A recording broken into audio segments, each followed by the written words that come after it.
ඔයා YouTube channel එක පටන් ගත්ත කෙනෙක්ද?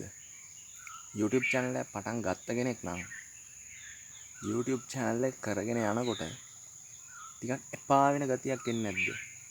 එපා වෙනවා. ඇයි? views නැහැ. subscribers ලා නැහැ.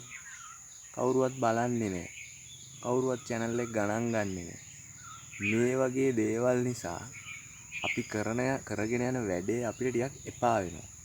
එහෙම එපා වෙලා මං කලින් කරපු channel එක මං අතහැරලා දැම්මා. මොකද කවුරුවත් බලන්නෙත් නැහැ. කවුරුවත් subscribe කරන්නෙත් නැහැ. අන්තිමට එපා වෙලා ඊට පස්සේ නවත්තලා දැම්මා. මේ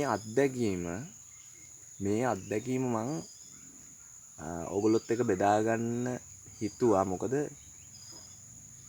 තව කෙනෙකුට ප්‍රයෝජනවත් වෙයි කියලා මට හිතෙනවා. මම කරපු දේවල් මම අත්හැරලා දාපු හින්දා channel එක පස්සේ මම එක දේවල් හොයාගෙන ගිහිල්ලා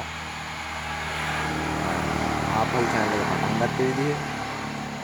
ඉතින් මොනවද අපි කරන්න ඕන, මොනවද මම ලබපු අත්දැකීම් කියන එක මම ඔයගොල්ලොත් එක්ක බෙදා ගන්නවා. අනිවාර්යෙන් ළඟදීම ඒ ගැන වීඩියෝ එකක් මම ගේනවා.